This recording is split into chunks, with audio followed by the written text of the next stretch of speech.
আসমানকে বলেছে, আসমান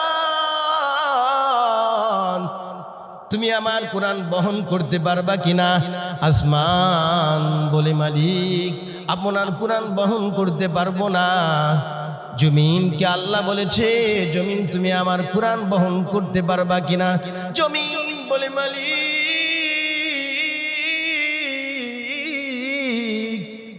আপনার কোরআন বহন করতে পারবো না। পাহাড় কি বলেছে, পাহাড় তুমি আমার কোরআন বহন করতে পারবা কিনা? পাহাড় বলে, মালিক আপনার কোরআন বহন করতে পারবো না। আল্লাহ তাআলা রব্বুল আলামিন ফেরেশতাকে বলল, ফেরেশতা তুমি আমার কোরআন বহন করতে পারবা কিনা? ফেরেশতা আল্লাহকে জানায়া দিলেন, আল্লাহ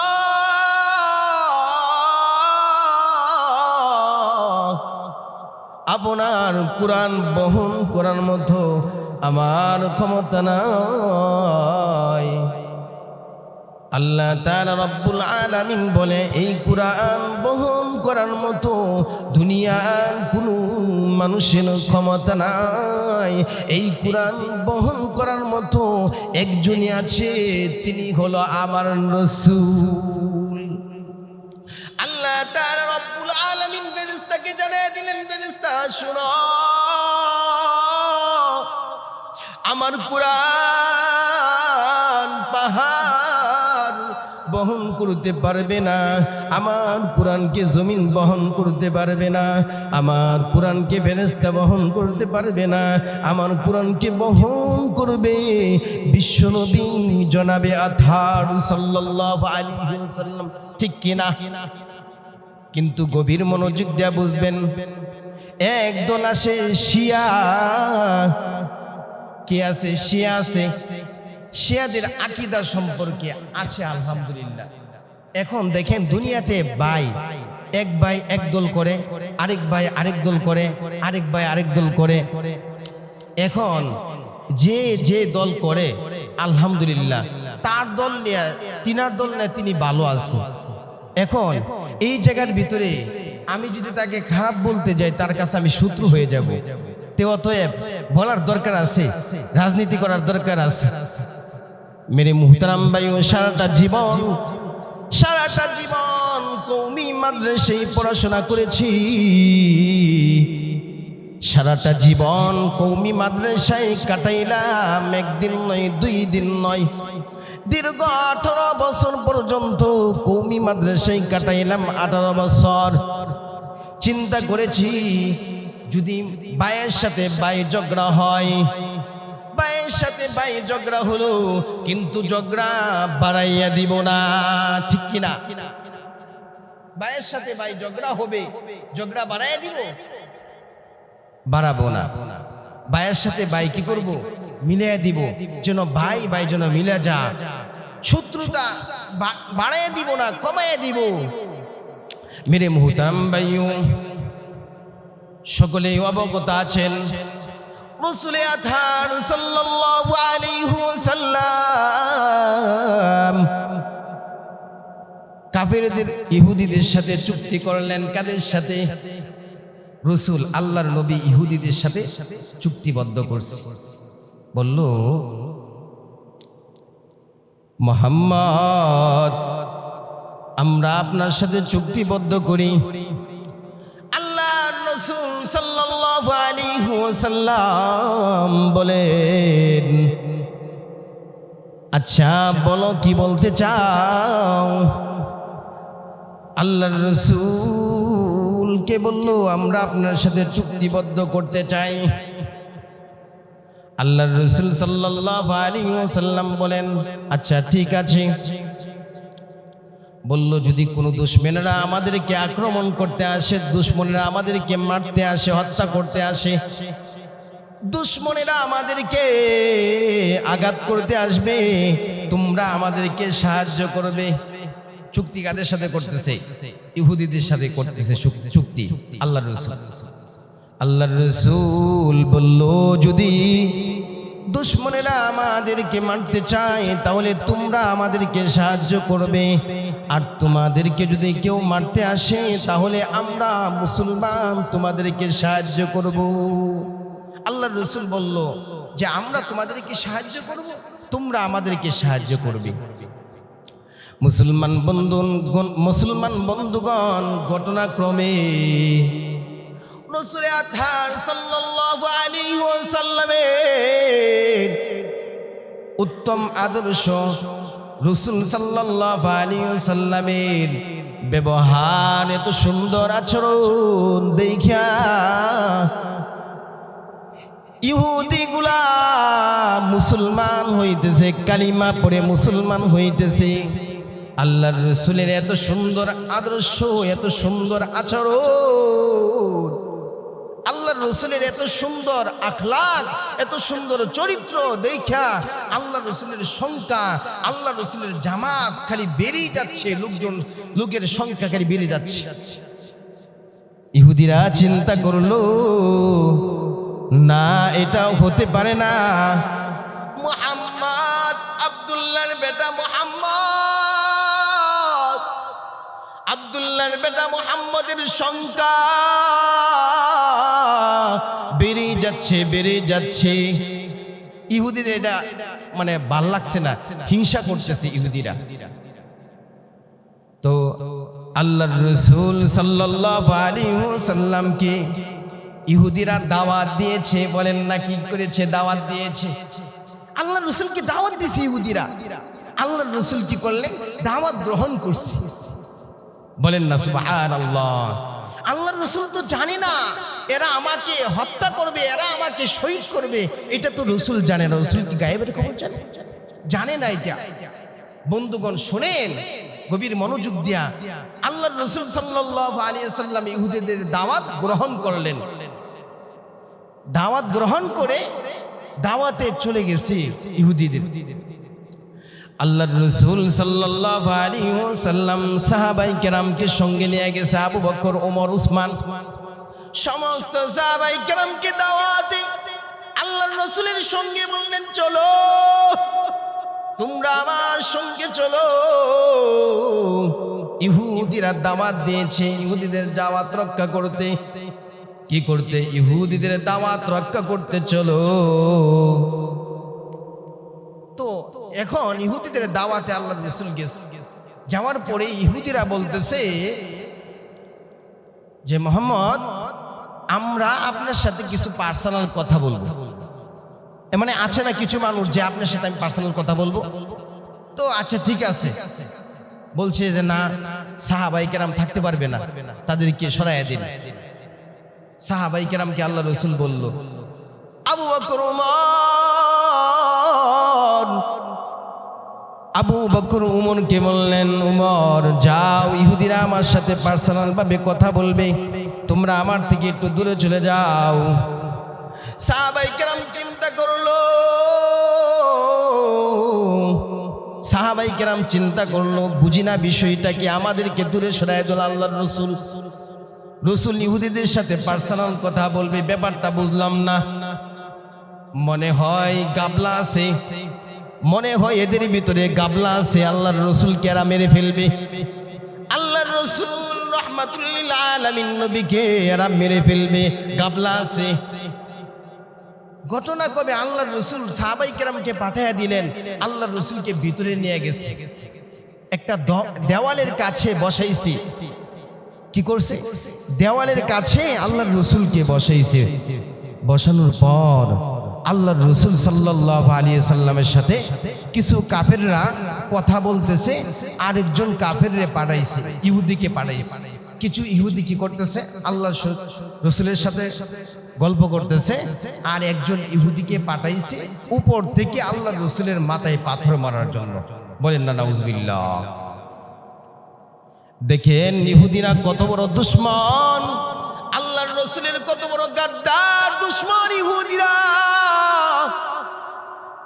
কিছু ইহুদি আল্লাহর রাসূলের সঙ্গে কথা বলতেছে, আবার একজন ইহুদিকে পাঠাইছে, যাও দেওয়ালের উপর দিকে উঠবা, উইঠা মুহাম্মদের মাথায় একটা পাথর মারবা, আর মুহাম্মদ মুহূর্তের ভিতরে মারা যাবে। আল্লাহু আকবার। আল্লাহ বলেন, জিবরাইল যাও যাও, ইহুদির বাচ্চারা আমার রাসূলকে, আমার বন্ধুকে পাথর মারতেছে।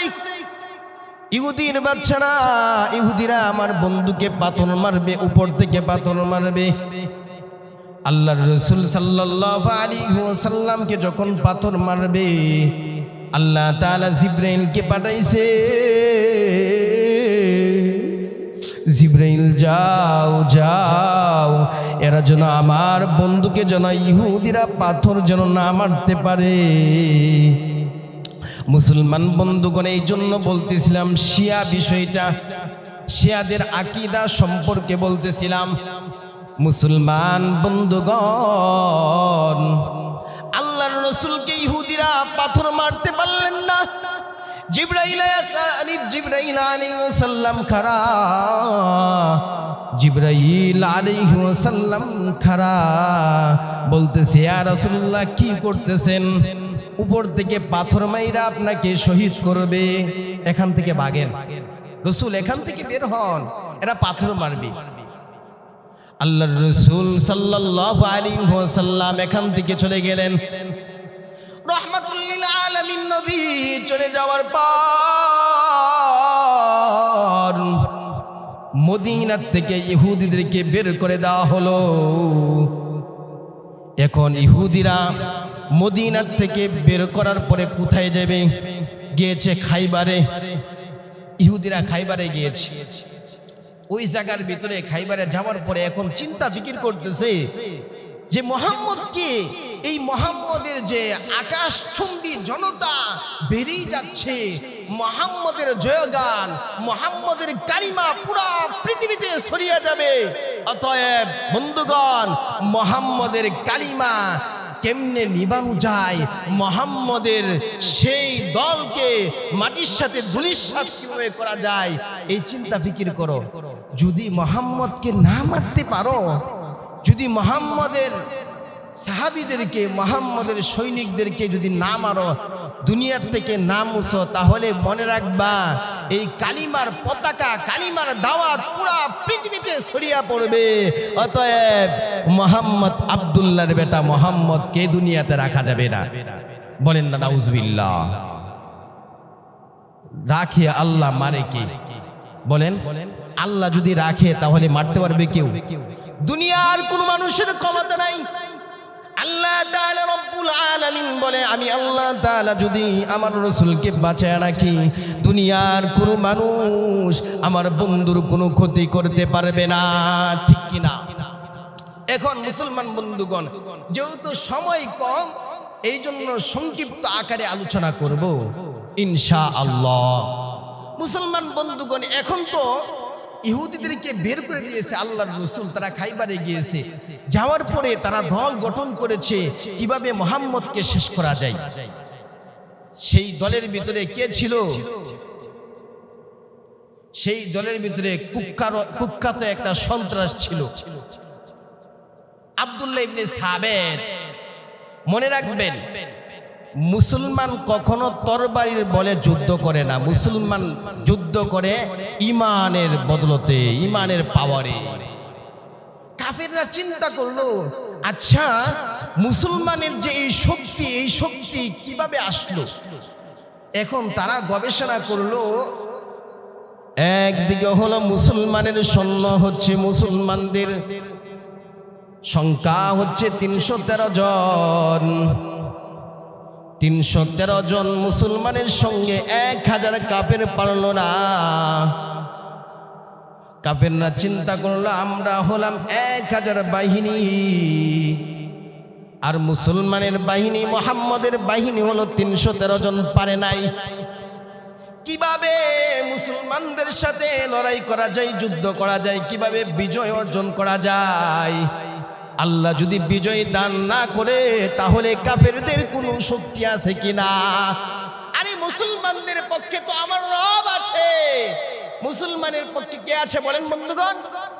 মুসলমানের পক্ষে রব আছে, কাফেরদের পক্ষে রব নাই, মুসলমানদেরই বিজয় হবেই হবে। বলেন না সুবহানাল্লাহ। আরেকদিকে হলো কাফেরদের সংখ্যা, ইহুদির সংখ্যা হলো 60,000। কাফেরদের সংখ্যা, ইহুদিদের সংখ্যা কত? ইহুদিদের সংখ্যা হলো 60,000। মুসলমানের সংখ্যা হলো 60 জন। 60 জন লড়াই করতেছে, যুদ্ধ করতেছে 60,000-এর বিরুদ্ধে। 60,000 তারা পালাইছে। 60,000, 60 জন সাহাবীর সাথে, 60 জন মুসলমানের সাথে 60,000 কাফেররাও পারে না। আনি নিয়ে কেমনে পারবে? বলে একজন আল্লাহর রাসূলের একজন সাহাবী উমর একা, আর 1 লক্ষ তো নয়, 1 কোটি কাফের, 1 কোটি ইহুদি বেঈমান, তারা উমরের সঙ্গে লড়াই করবে। উমর একাই যথেষ্ট। বলেন না সুবহানাল্লাহ। মুসলমান বন্ধুগণ, আল্লাহর রাসূল সাল্লাল্লাহু আলাইহি ওয়াসাল্লাম চিন্তা করলো যে কাফেররা তো আমাদের সাথে যুদ্ধ করবে। মুসলমান বন্ধুগণ, এক পর্যায়ে আব্দুল্লাহ ইবনে সাবেত, তিনি মারাত্মক ইসলামের ক্ষতি করেছে।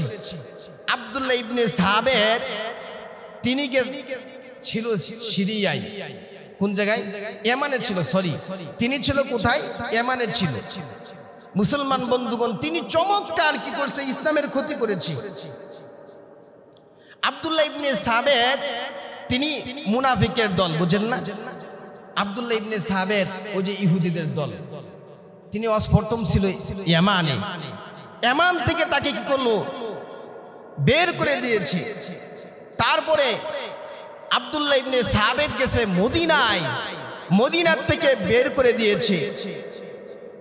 মদিনার থেকে বের করার পরে বসরায় চলে গেছে আব্দুল্লাহ ইবনে সাবেত। আবার বসরা থেকে বের করে দিয়েছে, আবার চলে গেছে কুফায়, কুফা থেকে বের করে দিয়েছে, আবার চলে গেছে শাম, শাম থেকে বের করে দিয়েছে, তারপরে গেছে সিরিয়ায়। শাম দেশের পর গেছে মিশর, গেছে মিশর। শামের পরে কই গেছে? শামের পরে মিশর গেছে। আর মিশন হচ্ছে, মিশন বাস্তবায়ন করার জন্য মিশর কি যথেষ্ট? কোনো মানুষ মিশরে যায় যদি সে বলে আমি বাস্তবায়ন কি করব? কাফেররা, ইহুদিরা মিশরে যায় মিশন বাস্তবায়ন করছে। তো দেখেন, ইসলামের সবচেয়ে বড় চূড়ান্ত ক্ষতি করেছে আব্দুল্লাহ ইবনে সাবেত। মুসলমান বন্ধুগণ, যেহেতু সময় কম, এজন্য সংক্ষিপ্ত আকারে বলবো যে দেখেন, মুসলমানদের ক্ষতি ইহুদিরা মারাত্মক করেছে। আর যেমন 2 ভাই আমরা আছি, এই 2 ভাইয়ের মাঝে কিভাবে ঝগড়া লাগানো যায়, এটা নিজের লোক কি করে, 2 জনের মাঝে আরেকজন যখন প্রবেশ করে তখন ঝগড়া কি করে? বেড়ে যায়, ঝগড়া কমে না। এই জন্য মুসলমান বন্ধুগণ, ইহুদিরা এরকমই করেছে যে মুসলমানদের সাথে অস্ত্রের পাওয়ারে যুদ্ধ করা যায় না, মুসলমানদেরকে মারতে হলে কৌশলে মারতে হবে, পলিটিক্স খাটায়া মুসলমানদেরকে মারতে হবে। এই জন্য মারাত্মক এরা ক্ষতি করেছে। এই জন্য মুসলমান বন্ধুগণ, বলতেছিলাম শিয়াদের সম্পর্কে। মুসলমান বন্ধুগণ, আমরা যেহেতু কওমি মাদ্রাসায় পড়াশোনা করেছি, আমরা শিয়াদের সম্পর্কে আমরা ভালো করে জানি। সারা জীবন আমরা কওমিতে কাটাইছি, শিয়াদের সম্পর্কে আমরা ভালো করে জানি, ঠিক কিনা? এই জন্য মুসলমান বন্ধুগণ, ফিলিস্তিন গাজার যখন যুদ্ধ হয়, গাজার মুসলমানদেরকে কেউ সাহায্য করতে যায় না। গাজার মুসলমানদেরকে, ফিলিস্তিনের মুসলমানদেরকে সাহায্য করার মতো একজন ব্যক্তি ছিল ইরানের বাদশাহ আয়াতুল্লাহ আল খামিনি। তিনি ফিলিস্তিনের পক্ষে, ফিলিস্তিনকে সাহায্য করেছে। গোটা পৃথিবীর মুসলমান দোয়া করেছে গোটা পৃথিবীর মুসলমান ওই গাজার মুসলমানদেরকে যায়া তাদের সাথে যুদ্ধ শরিক হতে পারে নাই, কিন্তু ইরানের আয়াতুল্লাহ খামেনি কিন্তু শরিক হয়েছে। এখন দেখেন দুনিয়াতে যত মানুষ আছে একমাত্র নবীরা হলো নিষ্পাপ, আর সবারই কি আছে? গুনাহ আছে, সবারই কি আছে? অপরাধ আছে। আচ্ছা বলুন তো দেখি, আয়াতুল্লাহ খামেনি যে মারা গেছে তিনি কি নিষ্পাপ? বাংলাদেশের যত হক্কানি আলেম আছে সবগুলা কি নিষ্পাপ? আমি কওমিতে লেখাপড়া করেছি এই জন্য আমি কি নিষ্পাপ? আল্লাহ তাআলা রব্বুল আলামিন বলেন, দুনিয়ার জমিনে যারা আছে, পৃথিবীতে যারা আছে, কেউ নিষ্পাপ না, পীর নিষ্পাপ না, শায়েখ নিষ্পাপ না, যত পীরের মুরিদ আছে কেউ নিষ্পাপ না, একমাত্র নিষ্পাপ হলো মাসুম হলো নবীরা। ঠিক কি না? তাইলে আমরা নিষ্পাপের ঊর্ধ্বে না, আমাদের সবারই ভুল আছে।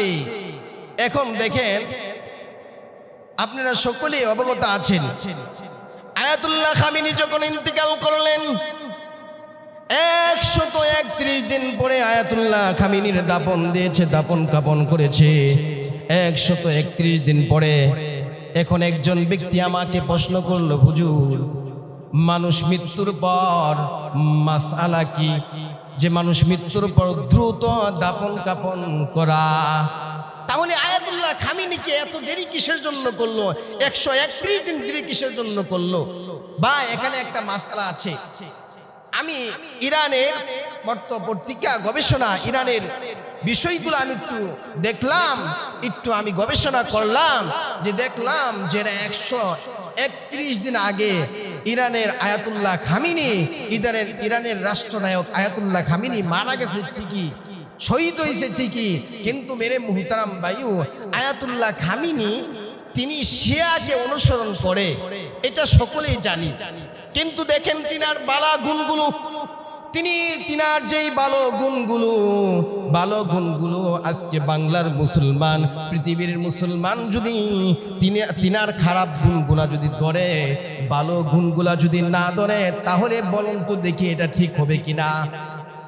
আমি একজন ক্ষুদ্র জ্ঞানে, যেহেতু আয়াতুল্লাহ খামেনি দুনিয়াতে ভালো কাজ করেছে, আবার একটা মানুষের অপরাধ থাকতেই পারে, আমি জানি একটা মানুষের অপরাধ আছে, কিন্তু অপরাধ আল্লাহ তাআলা রব্বুল আলামিন বলে, আল্লাহর রাসূল সাল্লাল্লাহু আলাইহি ওয়াসাল্লাম যখন জীবিত ছিল, একজন কাফির মারা যাওয়ার পরে আল্লাহর রাসূল কাঁদতো, আরে বলতো, আরে আমি মুহাম্মদ বাসা, আমি মুহাম্মদ দুনিয়াতে আছি, বেঁচে আছি, আমি মুহাম্মদ দুনিয়াতে বেঁচে থাকা সত্ত্বেও একজন ইহুদি, একজন কাফের বেঈমান মারা গেছে, কিন্তু আমি রাসূল তাকে আমি রাসূল তাকে কালিমার দাওয়াত দিয়া তাকে মুসলমান বানাইতে পারলাম না। আর আল্লাহ তাআলা বলে, রাসূল আমি আল্লাহ তাআলা রব্বুল আলামিন কাকে হেদায়েত দান করব, হেদায়েতের মালিক হচ্ছে আমি আল্লাহ, দুনিয়ার কোনো মানুষ নাই, আপনি শুধু দাওয়াত দিতে পারবেন। এই জন্য আল্লাহর রাসূল একজন ইহুদি মারা গেলে কাঁদতো, আরে আমি এই লোকটাকে আমি দাওয়াত দিয়া আমি পরিবর্তন করতে পারলাম না, আল্লাহর রাসূল কষ্ট পাইত। এই জন্য দেখেন আমি একটু গবেষণা করে দেখলাম যে আয়াতুল্লাহ খামেনি মারা গেছে যখন যুদ্ধ চলতেছে, শুরু হয়েছে, তখন মারা গেছে। এখন ইরানের যারা আছে, দায়িত্বশীল যারা আছে, সেনা যারা আছে, তারা চিন্তা করলো এই মুহূর্তে এত বড় একটা পুরা পৃথিবীতে আয়াতুল্লাহ খামেনিকে চিনে, যদি এই মুহূর্তে আমরা, একটা কারণ হচ্ছে এই মুহূর্তে দাফন কাফন করলে যে মুহূর্তে ইসরায়েলরা কি করতে পারে, আক্রমণ করতে পারে। এখন দেখেন আয়াতুল্লাহ খামেনির জানাজারে কমপক্ষে 2 থেকে 3 কোটি মুসলমান মানুষ গিয়েছে, যদি এই মুহূর্তে একটা বম মারে, আকাশ থেকে যদি একটা অস্ত্র মারে, যদি আকাশ থেকে যদি একটা ক্ষতি করে, তাহলে লক্ষ লক্ষ মানুষ মারা যাবে না? এই একটা কারণ, যে এই কারণে তাকে দ্রুত দাফন দিতে পারে নাই। আরেকটা কারণ হচ্ছে, যদি ওই মুহূর্তে যদি তারা কি করত, দাফন কাফন করত, তাহলে দেখেন পুরা বিশ্বের 90টা দেশ থেকে মুসলমান গিয়েছে, আমাদের বাংলাদেশ থেকেও কি গিয়েছে, 8জন এমপি গিয়েছে, যেরকম মনে করলেন আমাদের সম্মানিত মাননীয় স্পিকার, তিনার নেতৃত্বে, আমাদের সম্মানিত মাননীয় স্পিকারের নেতৃত্বে এরকম 8জন এমপি গিয়েছে, যেরকম জামাত ইসলামের 4জন এমপি গিয়েছে, তারপরে এনসিপির পক্ষ থেকে 1জন এমপি গিয়েছে, তারপরে খেলাফত মজলিসের পক্ষ থেকে একজন এমপি গিয়েছে, এরকম সবাই ওই দেশে গিয়েছে। এই যে দেখেন, যদি তারা দ্রুত যদি জানাজার পড়তো, দাফন কাফন করতো, তারা কিন্তু যাইতে পারতো না। যদি ওখানে যাইতো, আকাশ থেকে যে কোনো আক্রমণ করতো, সবাই মারা যাইতো। এখন ইরানের যারা প্রধান আছে তারা চিন্তা করলো যে দ্রুত যদি জানাজা দিয়ে আমাদের নেতার, তাহলে ক্ষতি হতে পারে। আরেকটা কারণ, ওই সময় যেহেতু যুদ্ধ চলতেছে, ওই সময় কিন্তু মানে মুসলমানকে নিরাপদ দেওয়া যাবে না, নিরাপদ বাসস্থানে রাখা যাবে না, যে কোনো মুহূর্তে আক্রমণ করতে পারে। আর এই মুহূর্তে তারা যুদ্ধ ঠেকাইব নাকি মানুষকে তারা কি করব, নিরাপদ আশ্রয়, নিরাপদ জায়গায় তাদেরকে স্থান দিব, এটা বড় কঠিন হয়ে যাবে যুদ্ধ চলাকালীন। এই জন্য তাকে 131 দিন পরে জানাজা দিয়েছি। আচ্ছা দেখেন, এখন আমি বলতেছিলাম, যেহেতু একটা মানুষ অন্যায়, একটা মানুষ অন্যায়ের মানে মানুষ কিন্তু অপরাধের ঊর্ধ্বে না, প্রত্যেকটা মানুষেরই কি গুনাহ আছে, গুনার ঊর্ধ্বে কেউ না। যারা দুনিয়াতে আছে একমাত্র নবীরাই হলো নিষ্পাপ, আর সবারই কি আছে, একটু না একটু ত্রুটি আছে। এই জন্য দেখেন, আয়াতুল্লাহ খামিনির যদি একটু ত্রুটি থাকে, তা আলহামদুলিল্লাহ আমরা তো জানি তিনি শিয়াকে অনুসরণ করত, এটা আমি জানি। কিন্তু দেখেন, আয়াতুল্লাহ খামিনি কিন্তু গোটা বিশ্বের মানুষ আয়াতুল্লাহ খামিনিকে চিনে। কেমন করে চিনে? আয়াতুল্লাহ খামিনি যখন ক্ষমতায় গিয়েছে, তাকে সাহায্য করার মতো কেউ না, এত কষ্ট চতুর্দিকে। এই আয়াতুল্লাহ খামিনি এক পর্যায়ে তার ক্ষমতার বদলতে, তার ক্ষমতার পাওয়ারে গোটা বিশ্বের মুসলমানকে দেখায় দিছে যে কিভাবে দেশ শাসন করতে হবে। আয়াতুল্লাহ খামিনিকে পুরা মানে গোটা পৃথিবীর মানুষ চিনে, ঠিক কিনা? চিনে। এখন মেরে মুহতারাম ভাইও, যেহেতু আয়াতুল্লাহ খামিনিকে গোটা বিশ্বের মুসলমান চিনে, এখন আয়াতুল্লাহ খামিনি কিন্তু মুসলমানের পক্ষে ছিল, মুসলমানকে সাহায্য করত। এখন দেখেন, আমি বলতেছিলাম যারা শিয়া করে এদের অনেকগুলা দল আছে। এই জন্য আয়াতুল্লাহ খামিনি সে জাহান্নামে যাবে না জান্নাতে যাবে, এটা একমাত্র কে জানে বলেন? আল্লাহ তাআলা জানে, আল্লাহই ভালো জানে। এই জন্য দেখেন, বাংলাদেশের হক্কানি উলামায়ে কেরাম যারা আছে, তারা কিন্তু স্বীকার করে আয়াতুল্লাহ খামিনি শিয়াকে অনুসরণ করত।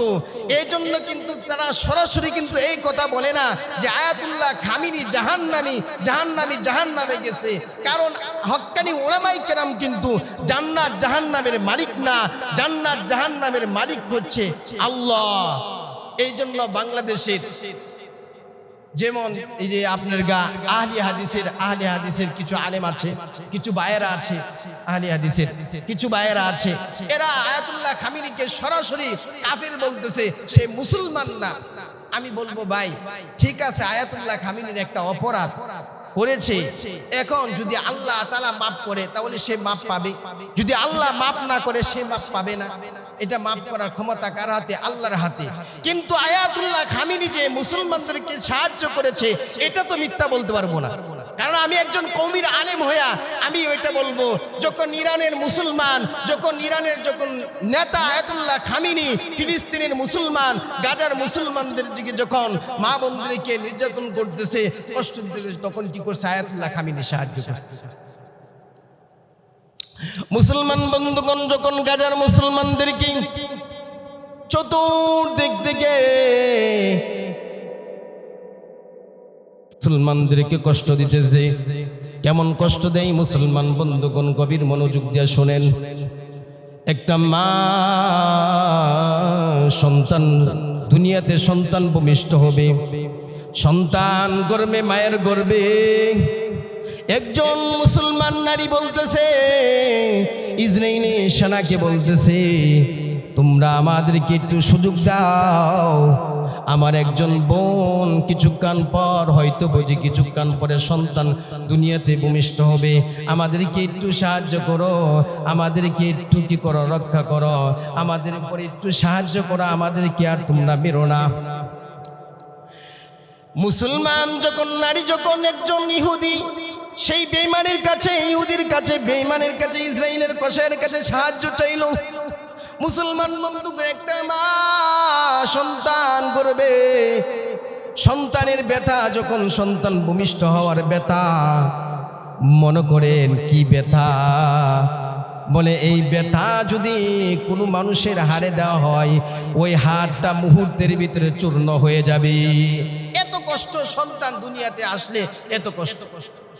ওই মা যখন সন্তান যখন ভূমিষ্ঠ হবে, ওই সময় ইসরাইলের কসাই কাছে বলল, ইসরাইলের সেনার কাছে বলল, আমাদের একজন বোনের সন্তান দুনিয়াতে আসবে, তোমরা একটু আমাদেরকে সাহায্য করো, আমাদেরকে একটু যেতে দাও, আমরা মেডিকেলে যাই আমাদের বোনকে আমরা একটু সুস্থ করি। ইসরাইলের কসাইগুলো বলল, আচ্ছা তারা জনমের সন্তানকে দুনিয়াতে ভূমিষ্ঠ করাইতেছি মুহূর্তের ভিতরে। ইসরাইলের কসাই সেই মার পেটের ভিতরে এমন জোরে লাথি মারলো, মুহূর্তের ভিতরে সন্তান দুনিয়াতে ভূমিষ্ঠ হয়ে গেছে। কিছুক্ষণের ভিতরে সন্তান কি হয়ে গেছে? ভূমিষ্ঠ হয়ে গেছে। মা দুনিয়ার জমিনে আর নাই, মা দুনিয়ার জমিনতে চলে গেছে। ওই গাজার মুসলমানদের পাশে কে দাঁড়াইছে? আয়াতুল্লাহ খামিনি দাঁড়াইছে। এই জন্য মেরে মুহতারাম ভাইও, আয়াতুল্লাহ খামিনি যারা কাফের বলতেছে, আয়াতুল্লাহ খামিনিকে কিছু আলেম বলতেছে আয়াতুল্লাহ খামিনি ইহুদি খ্রিস্টানদের চেয়েও সে কি খারাপ। আয়াতুল্লাহ খামিনের বলতেছে যে ইহুদি খ্রিস্টান যারা আছে এদের চেয়েও খারাপ। এখন ভাই আয়াতুল্লাহ খামিনে আমরা হক্কানি উলামায়ে কেরাম যারা আছি, আলহামদুলিল্লাহ আমরা জানি সে একে অনুসরণ করত, কিন্তু আয়াতুল্লাহ খামিনের তো ভালো কিছু দিক আছে। এখন আল্লাহ যদি তাকে চান তাহলে মাফ করে দিতে পারেন। মুসলমান বন্ধুগণ, আয়াতুল্লাহ খামিনি মারার পর একজন নয়, দুইজন নয়, 2 থেকে 3 কোটি মুসলমান আয়াতুল্লাহ খামিনির জানাজারে গিয়েছে। মুসলমান বন্ধুগণ, এই জন্য আমরা আয়াতুল্লাহ খামিনি যে কি করতেন, যেই দলকে অনুসরণ করতেন, শিয়াকে অনুসরণ করতেন, এটা আমরা সকলেই জানি। কিন্তু মুসলমান বন্ধুগণ, হাসান এবং হুসাইন যখন হুসাইন তো মারা যাবে, হুসাইন রাদিয়াল্লাহু তাআলা আনহুকে শহীদ করবে কারবালার প্রান্তে। হুসাইন রাদিয়াল্লাহু তাআলা আনহুকে পানি খাওয়া বন্ধ করে দিয়েছে, 3 দিন পর্যন্ত কোনো পানি পান করতে দেন নাই। হুসাইন রাদিয়াল্লাহু তাআলা আনহুকে শহীদ করেছে ইয়াজিদের সৈনিকরা, ইয়াজিদরা শহীদ করেছে। আল্লাহ তাআলা বলে, হুসাইনকে তুমি পানি পান করতে দাও নাই, এই জন্য আমি আল্লাহ তাআলা রব্বুল আলামিন তোরেও পানি পান করতে দিব না। এই জন্যই তো কারবালার প্রান্তেই তো কি হয়েছে, আপনার আয়াতুল্লাহ খামিনি কি হয়েছে, ওই জায়গায় তো আয়াতুল্লাহ খামিনিকে শেষ করেছি। এই জন্য যখন মুসলমান বন্ধুগণ হুসাইন রাদিয়াল্লাহু তাআলা আনহুকে মারার পরে আর কোনদিন ইয়াজিদে পানি পান করতে পারে নাই। কেন পানি পান করতে পারে নাই? ইয়াজিদ যখন পানি পান করছে, পানি পান করার সাথে সাথে সমস্ত নারী বুড়ি সব কি হয়ে গেছে, জৈলা পুড়িয়া শেষ হয়ে গেছে, পানি পান করতে পারে নাই। কিন্তু সে ইয়াজিদে এই পানির পরিবর্তে তার একটা নেশা ছিল, মদ পান করতো। কি পান করতো? মদ পান করতো। এই এখন পানি পান করতে পারে না, এখন কি করবে? ইয়াজিদ খালি মদ পান করতেছে, মদ পান করতে করতে করতে এক পর্যায়ে অজ্ঞান হয়ে গেছে, এক পর্যায়ে পাগলের মতো হয়ে গেছে। এখন ইয়াজিদ কি করলো, একদিন গোসল করে ঘোড়ার উপরে সে চড় হইল। ঘোড়া এত দ্রুত যাইতেছে, যাইতে এমন দূর যাওয়ার পরে এমন একটা চিৎকার দিল, মুহূর্তের ভিতরে ইয়াজিদ কি করলো, মাটিতে পড়ে গেছে। পড়ে যাওয়ার পর ইয়াজিদ রে কি করলো, সেই ঘোড়ার পা দিয়া খুরা দিয়া তাকে আঘাত করে মারছে। শিক্ষা দিয়েছে, যেমন হুসাইনের উপর দিয়ে তুই ঘোড়া দাবড়াইছিস, সেরকম ভাবে তোর শরীরে আমি কি করলাম, ঘোড়া দাবড়াইলাম। এই জন্য মুসলমান বন্ধুগণ, আমরা মুসলমান যারা আছি আলহামদুলিল্লাহ শিয়া সম্প্রদায় এটা আমরা ভালো করে জানি। এই জন্য আমরা আয়াতুল্লাহ খামিনিকে সে কাফের কিনা, সরাসরি জাহান্নামে কিনা, এই জন্য আমরা মুসলমান হইয়া বলার দরকার নাই। যদি সে আল্লাহর কাছে মাপ পাই, যদি আল্লাহ তাকে মাপ করে দেয়, তাহলে আমরা হক্কানি উলামায়ে কেরাম যারা আছি চিন্তা করছে আলহামদুলিল্লাহ যে আয়াতুল্লাহ খামিনি সে শিয়া করে ঠিক আছে, কিন্তু শিয়ারা কাফের ঠিক আছে, কিন্তু হয়তো আল্লাহ তাআলা আয়াতুল্লাহ খামিনিকে ক্ষমা করে দিতে পারে। এই জন্য মেরে মুহতারাম ভাইও, যেহেতু সময় কম, এই জন্য মেরে মুহতারাম ভাইও সময় চলে গেছে। আল্লাহ তাআলা রব্বুল আলামিন আমাদেরকে হকের উপরে থাকার তৌফিক দান করুক, সকলে বলেন আমিন। বেশি বেশি নেক আমল করার তৌফিক দান করুক, সকলে বলেন আমিন। ওয়া আখির দাওয়ানা।